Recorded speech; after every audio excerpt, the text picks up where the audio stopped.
હું જીતુભાઈ બારોટ બોલું, આવાસમાં રહું છું. 25 વર્ષ થયા. અમારે 792 મકાન આ લોકો પાડી રાખ્યા છે. અમે 12 મહિના સવા વર્ષ થયું એમને જ્યાં ત્યાં ભાડા ભરી રખતી જઈને 792ની પબ્લિક ક્યાં રહી, 1400 માણસ તો મિનિમમ થાય ને, એ માણસ ક્યાંથી અમને આજી લાગીને કોઈને ખબર નથી. ને જેને પૂછી કે અમને ખબર નથી, અમને ખબર નથી. હમણાં હું ચૂંટણી કાર્ડ કરાવવા ગયો હતો ઓલા ફોર્મ ભરવા, તો મને એ લોકોએ શું કીધું, તમારો આવાસ આખો ચૂંટણીમાંથી અમે કાઢ નાખ્યો છે કે અત્યારે ચૂંટણીમાંથી નીકળી ગયો છે, અત્યારે તમારા ફોર્મ નહીં ભરાય, મહિનાથી પછી મેસેજ આવશે અને એના પછી તમારા ફોર્મ ભરાશે કે મહિનાથી પછી તમારા મોબાઈલમાં મેસેજ આવશે. હું હસમુખ પંડ્યા આવાસ કોલોનીમાં 20 વર્ષથી રહું છું. 2000ની સાલમાં બનેલા આવાસ 2000 આવતા જર્જરિત થઈ ગયા છે અને 2024-25માં તેને 792 જેટલા ફ્લેટ પાડી નાખવામાં આવેલા છે. તો તેમાં રહેતા 1500થી 2000 લોકો અત્યારે આશરા વગરના થઈ ગયા છે.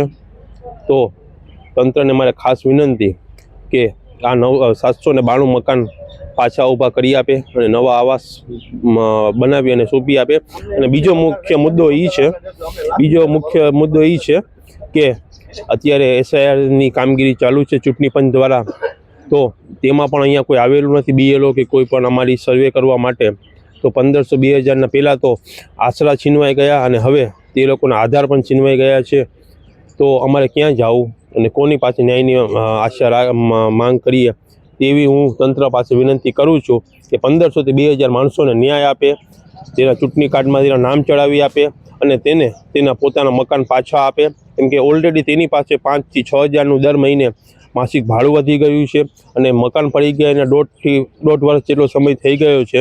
તો આ ગરીબ લોકો ઉપર તંત્ર કંઈક દયા રાખે તેવી હું આશા રાખું છું. જય હિન્દ, જય ભારત. હરીશસિંહ જાડેજા, જામનગર મહાનગરપાલિકા દ્વારા બનેલા 1404 આવાસ કોલોની જે જર્જરિત થઈ ગઈ હતી તેમાંથી 52થી 117 આશરે 900 મકાન પાડી નાખવામાં આવ્યા છે.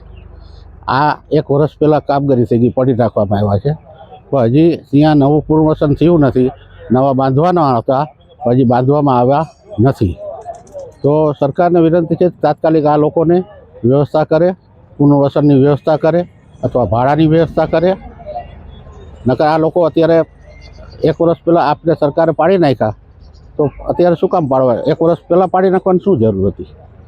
રહી વાત SIRની કામગીરીની, તો ચૂંટણીની જે પ્રક્રિયા હાલે છે, નવી મતદાર યાદી બને છે, તેમાંથી તો આ લોકો નામ વંચિત રહી જશે અને એના હવે તો આધાર વગરના રહી જશે.